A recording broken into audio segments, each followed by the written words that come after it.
Welcome to the Italian Wine Podcast. This episode is brought to you by Vinitaly International Academy, announcing the 24th of our Italian Wine Ambassador courses to be held in London, Austria, and Hong Kong from the 27th to the 29th of July. Are you up for the challenge of this demanding course? Do you want to be the next Italian Wine Ambassador? Learn more and apply now at vinitalyinternational.com.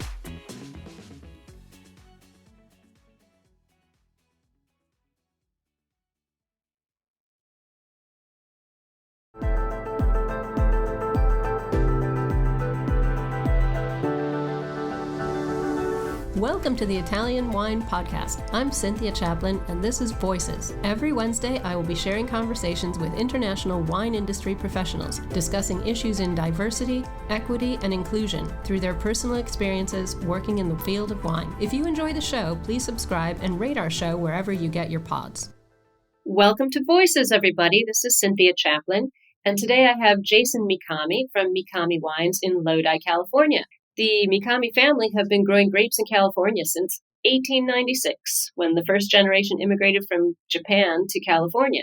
And Jason is something of a modern-day Renaissance man. He runs his family's 123-year-old business, but he also has a second life as the head of efficiency and site reliability engineering for the global transportation giant Uber. So Jason holds a lot of very high-tech degrees and Asian language degrees from very reputable schools in California. I won't name them since I am not supposed to be plugging anybody on my show.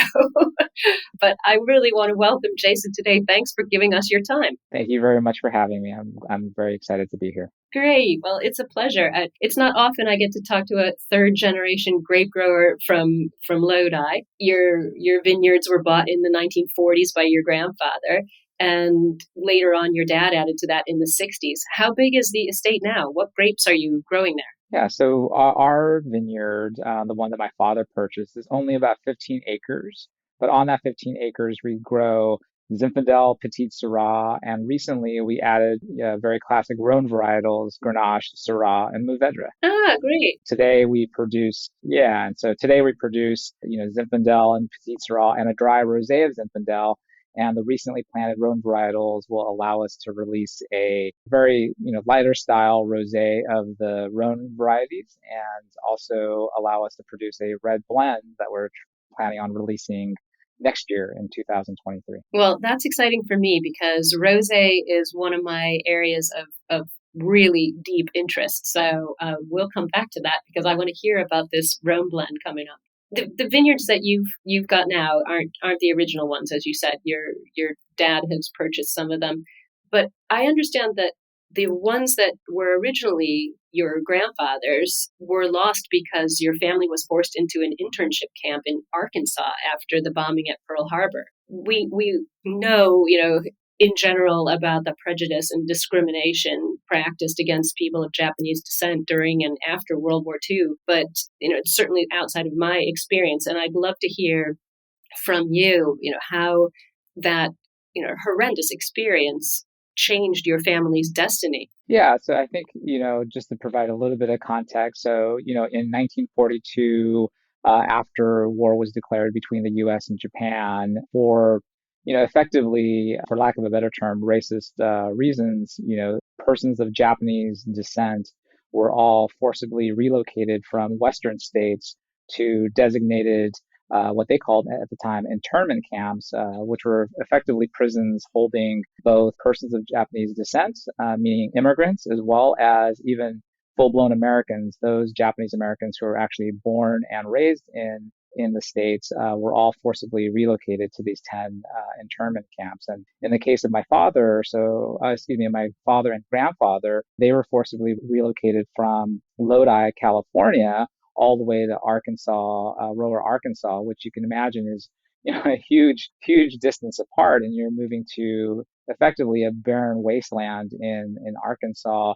And, the reasoning at the time was really around, the potential threat of, Japanese or Japanese Americans having some sort of allegiance back towards Japan, which, over the course of the war and the internment camps, there was never any sort of uprising or, acts of unpatriotic acts by the Japanese Americans during that time. And so for my father and grandfather, they had to effectively, sell everything that they had in 1942, whether that would be land, property, cars, etc., and took, roughly 2 suitcases per person onto these trains that eventually took them to Arkansas. And for my grandfather and father, it wasn't until 1945 when the war ended where they were released from the internment camps. And in my family's case, they decided to go back to Lodi and again restart their life in the grape business. And it was around that time that my grandfather purchased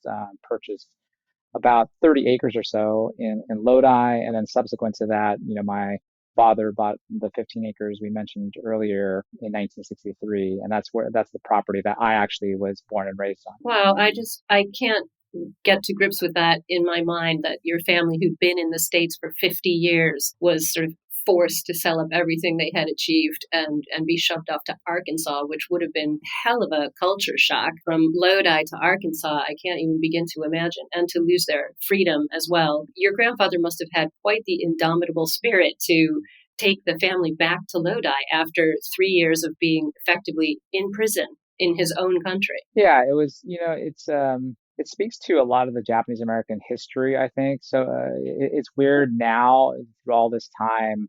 One of the things that actually unites and brings the Japanese American community together is this historical event that affected them all. And they call it camp, basically. Like everybody knows about camp and how people had to basically recover from it and move on with their lives and actually overcome it. And so it's funny. There's a Japanese phrase. You can either call it shikataganai or shoganai. It basically means you can't do anything about it. You just have to overcome, and you have to be able to surpass that bump in the road. It's amazing. I'm so inspired by the ability to just keep going on after something, and calling it camp is quite. I think that also speaks to the spirit of just wanting to move on, because of course most people's experience of the word camp involves log cabins and sleeping bags and bonfires and marshmallows, not prison. That's right. So I'm so impressed. It must have been the most Herculean task to sort of rebuild and not be consumed by anger. So your dad, how old was your dad when they moved back to Lodi in 1945? He would have been 25 at the time. So still a really young man. It's quite the powerful family history. And for our family, what's interesting is that because of my mom's story, I actually sort of have heard stories about both sides of the war in terms of the Japanese history on regarding this, because my mom, who actually is from Japan, she was in Hiroshima at the time of the war. So she actually was one of the atomic bomb survivors. And so on my mom's side, she would tell me stories of how, she heard the actual air raid sirens for the plane that eventually dropped the first A bomb. And she was on the second story of her house, and she turned around from the window, and all of a sudden, flash of lights, and then she's basically on the ground floor with rubble all on top of her from her house. And, she's injured and burned, but then, has to try and go find her parents. And she's seeing the massive devastation of a, nuclear bomb, and seeing, effectively The Walking Dead, as people are burned severely, but still able to walk for a short period of time. And just the amount of, as you can imagine, crazy scenes of death and despair after the atomic bomb. And so that's happening on, the left side of the Pacific Ocean. And then on the right side of the Pacific Ocean, right, my father's side of the family is in prison, basically. So it's a pretty crazy family history. I can't even begin to imagine, literally for your mom to have experienced that and to, be able to speak to you about it. And then also, so what took your mother to America? Because, it would have been very human of her to hate America. Yeah, it's interesting. So effectively, although not quite exactly, but she was effectively a picture bride in the sense that it was an arranged marriage for my father. So my father's parents, my grandfather, right, he was from Japan, and so he wanted to find a Japanese bride for his son, and so there was this arranged marriage with my mom, and you're absolutely right. My mom had visions of, oh, this is America. It's a great country. My mom was very much into sort of Japanese arts. And so she wanted to come to the United States and actually teach Japanese arts, which she eventually did. But she had somewhat the idea that especially California was going to be this great, busy place, etc. And so she wanted that experience for herself. But her father was just like you said, he was adamant that she should not actually go to the States because this was the country that, effectively killed one of his sons because during the A bomb, one of my mom's brothers was killed. And so father was against it. Mother was okay. And my mom thought that this would be a good opportunity. So she ended up coming to the States, and kind of sadly for her, she didn't realize that she was going to Lodi, which, at the time was maybe a city of 10,000 people or something like that, where Hiroshima was much more of a busier city at the time, post World War II. And so she had quite the culture shock moving to the country and moving to Lodi. But yeah, that was the reasoning for her to come over here, was her desire to want to experience the United States and California and to teach Japanese arts. That's incredible story. And so she moved from the devastation of her hometown and finds herself in the middle of a vineyard in Lodi, not exactly a thriving metropolis at the time. It's incredible that she hung on in there and raised a family. And your father, I know, pretty much single-handedly was managing all the aspects of the vineyard in those days, field management and pruning and irrigation. What was it like for you growing up in the vineyards with your parents and their, very profoundly, moving backstory? It's funny, as a child, you typically hate whatever your parents are doing, right? And so that's pretty much the case with me as well. I remember my dad trying to wake me up to either, start pruning or, walking during those days, you didn't have drip irrigation systems. You had ditches that you would, make with your tractor, and you had to actually walk the vineyard, almost effectively every day to see how the irrigation was going. And so, he would drag me to go check on the irrigation during the day and in the afternoons. And so what's funny though is obviously through all of those experiences, I learned a lot as it relates to grape growing just through osmosis, right? Just not necessarily him explicitly teaching me. It was more just learning as I watched my father take care of the vineyard. And so, that proved to be really critical for me when, in the late 90s, early 2000s, when my father was, getting pretty old and was unable to really take care of the vineyard anymore. It was my turn to figure out kind of what to do. And it's really around that point in time where I thought, once my dad passes on, that, I would want to actually devote some of the fruit from our family vineyard to our own wines. And that's really when we started to make our current wines under our family label, which was, right around 2005, 2005 is when we replanted the vineyard, and 2008 was our first vintage of our wine. That is such an Italian story, Jason. I have to say, there are so many times that I've been talking to producers in Italy where the story is, oh, I couldn't stand my father's vineyard. I couldn't stand the wines he made. All I wanted to do was get away and do something else. And then there's that siren call back to the vineyards later on. But, you're a tech guy. Before this whole winery thing happened, you're a tech guy. You've got a gigantic job with Uber. You've delivered all kinds of technologies, mobile video, cloud storage systems. How do you balance these two extremely different jobs of your, agricultural life in Lodi, where you're making wines now, and your whole tech side of your life? Do you ever see your family?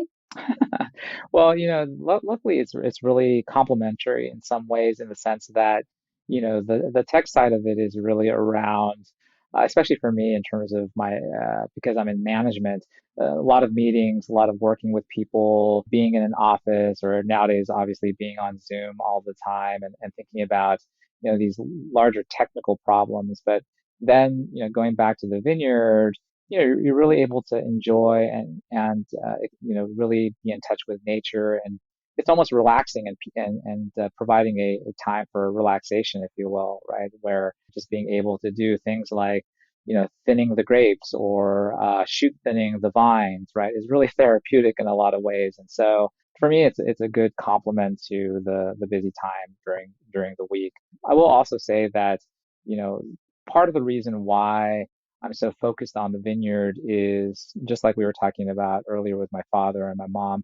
It really is about family for me, and it really is about honoring what my grandfather and father and mom had to deal with and had to persevere through to keep the vineyard. And so, for me, there was never a thought to, sell or to transfer the vineyard to anybody because it really is for me an opportunity to honor my family. So that's why we're continuing to do this right now. That's so inspiring. I mean, it sounds like you've got sort of the life balance worked out, but it must be a lot going on in your life between managing the vineyard and managing your other jobs. So it's nice that your family sees it that way, as honoring your family and having the business within the family. I think that's something that's invaluable, and not a lot of people get to experience that. So it's very nice to hear somebody who really appreciates what they have and loves it. You can hear it in your story that you really love it. And it was you who decided to make wine instead of just growing premium grapes. You decided to start producing fine wines. What sort of prompted that decision? Italian Wine Podcast, brought to you by Mama Jumbo Shrimp. So I think part of it was economically. If you think about 15 acres of wine grapes, it's not a lot of revenue just from 15 acres of grapes. And so, if we were going to continue producing the grapes, I really wanted to try something different from what my father did. So, going back a little bit, growing up on the vineyard, we were pretty poor. I mean, 15 acres only produces so much tonnage, right? And so you don't really have the economies of scale to produce a ton of revenue, and so, or excuse me, produce a lot of profits because it's such a small amount of revenue. And so, in order for me to make it a little bit more worthwhile, but also to again honor my family, I wanted to produce the wines. It was something that I thought would be a way to give people more exposure to the fact that, hey, there are Asians or Japanese Americans in this case that are actually still in the agricultural business. And if you look at the total number of wineries out there that are owned by Asians today, it's a very, very small percentage. And if I look back on the history of our vineyard, actually my time in Lodi, the there used to be in the 60s, 50s, 60s, 70s even, there were still a lot of Japanese American families farming in Lodi. But if you look today, just like, we were talking about me being involved in tech, my generation moved on from Lodi and, we're off in, San Francisco or wherever, but there's not a lot of Japanese Americans still farming back in Lodi. And so I thought, in terms of the wine side of the house, it's definitely more of a moneymaker if I can do it successfully, and two, it expands our exposure of the Japanese American story to a wider audience than just selling grapes. So those are the two main reasons. That's so interesting. I mean, we know that sort of sadly there still exists this sort of bias related to race and age and gender and other characteristics when it comes to who looks, quote unquote, like a wine producer. And do you continue to see this sort of behavior now? What do you think the industry could do to promote eliminating those barriers and encouraging more Japanese American or Asian Americans into the wine sector? Yeah, in a strange way, even though I'm focused on the Asian portion, I think what the wine industry could actually do today is really focus on, in general, the migrant worker situation and to expand opportunities, whether that's through some sort of merit-based thing or through explicit grants. But when I am on the vineyard and we are working closely with the crew that is doing the hard labor of either picking the grapes or doing some of the the pruning, etc. Right? These are typically folks, in California today, it's Hispanics or Latin Americans that are doing all of that hard work. And it wasn't too long ago where all of that work was being done by folks like my dad and my grandfather, right? And so if the wine industry can do anything about it, it would be to remove the bias and sort of the approach towards the migrant farm workers, and to figure out how those folks can be more participatory in the wine side, in the ownership side, to be able to allow them to have the opportunities that I have, right? And in many ways, it starts with land ownership, right? And so figuring out how you can provide the opportunities for these immigrants and the children of these immigrants to kind of have these opportunities would be the place to start. That's such a good point.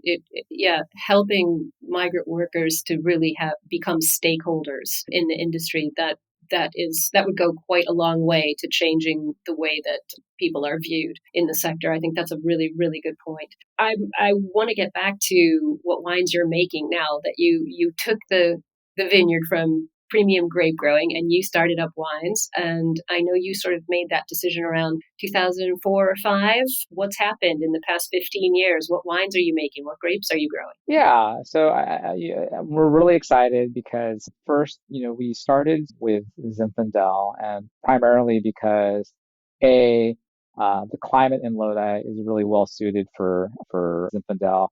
B, Lodi itself was recognized as one of the premier producing areas for fine Zinfandel. And so we wanted to ride the coattails of those two things to start with a Zinfandel. And that's what we first released in 2008. And, I have to say we're very fortunate to have won a number of, significant awards from, say the San Francisco Chronicle. We recently won a best of class for our Zinfandel, as well as getting, 90-point scores from magazines like Wine Enthusiast and Sunset Magazine. But awards aren't the end all and be all. And so I think what we're really excited about with our Zinfandel is that it's really a excellent expression of Zinfandel. It's not a high alcohol jammy style Zinfandel. Rather, it's a more balanced, elegant style Zin that's still getting great accolades from folks. And so we're really excited about that. And our second wine then was a Petit Syrah, which, as you know, is very much a lieutenant to a Zinfandel. And so the natural next step was for us to produce a Petit Syrah. And again, there we've been very fortunate to have won a number of accolades. Even just this past month, we received another best of class from the San Francisco Chronicle. So that was exciting for us. And then now, and I forgot, we have a dry rosé of Zinfandel, which we talked about earlier, which is a very different style rosé. It's deeper in color and it's actually more full bodied. My wife and I are very much red wine lovers, and we're staying focused on red wines. And the farthest we'll go close to a white wine is with a rosé. And so even with our rosé, it's a more full bodied style rosé. And so that's been a great add-on to our portfolio.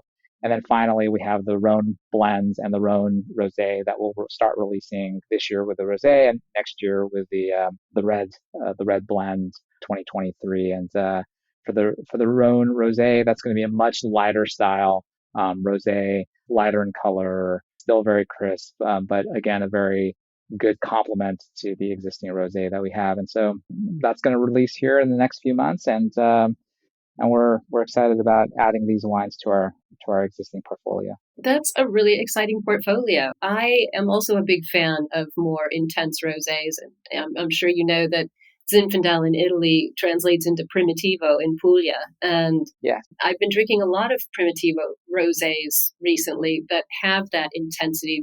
I like to call them, it's a red wine in a pink dress. It has that body and can carry a lot of other food with it than, a Provençal style rosé might not be able to hold up to. That's right. I love that you're doing that there. That's incredible. I just want to ask you, so, just going back to this idea of your family and honoring everything that your family, from you all the way back to your grandfather, have achieved there. I know you're a dad. What are you hoping will come next in the Mikami family story? Yeah, it's interesting that you mentioned that.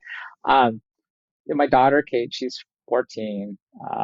She's a great daughter. And honestly, I don't want to put any expectations on her. I think I do have her work in the vineyard. She's helped out with harvests for a number of years.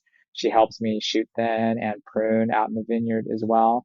But it's really up to her. I just want her to be able to experience being in the country. I think what's most fortunate about my life experience is having grown up in the country like Lodi, where, again, I grew up on a vineyard in the country.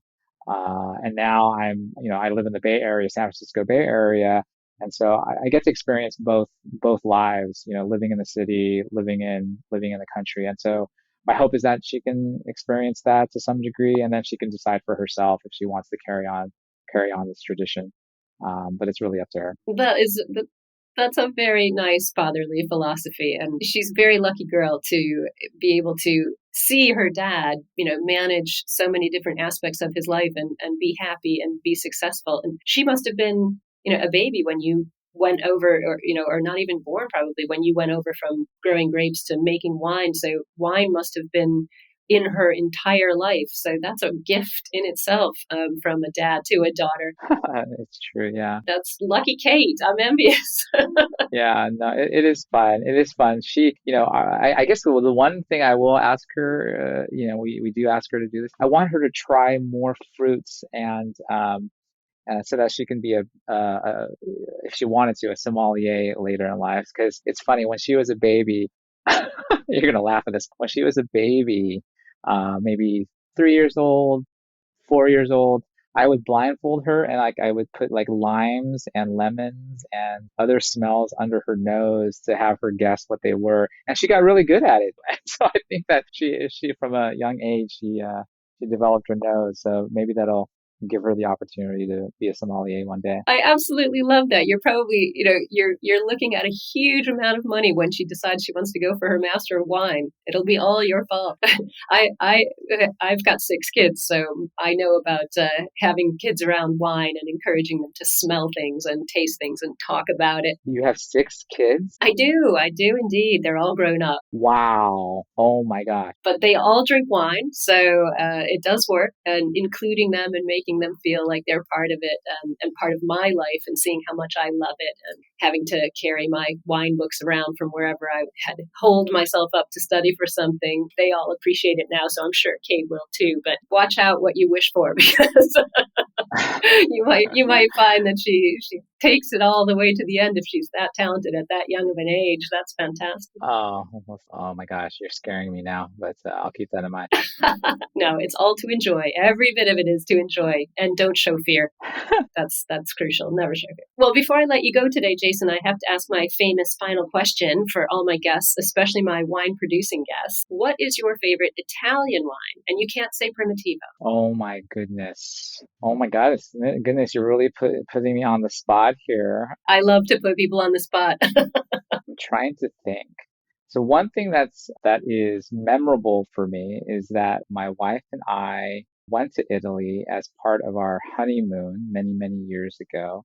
And I remember... Excellent choice. And I remember our last night, one of our last nights in Italy, I believe it was a Rifosco. Oh, yes. And it was served chilled. Yes, absolutely. And that really stood out in our minds. It was really excellent with what we were eating at the time, but to have this red wine fully chilled and served to us was really a unique experience for us back then. And so that is what really stands out in my memories here. Oh, well, kudos to you for coming up with an obscure grape and a great story. That's fantastic. Anybody can say Brunello, but Rifosco does not come up often in this question. So that's fantastic. I'm so glad you shared that with us. Thank you so much. And thank you so much for coming on today. It's been a pleasure talking to you. And I know our listeners will be really fascinated by your family's history and what you're doing now with your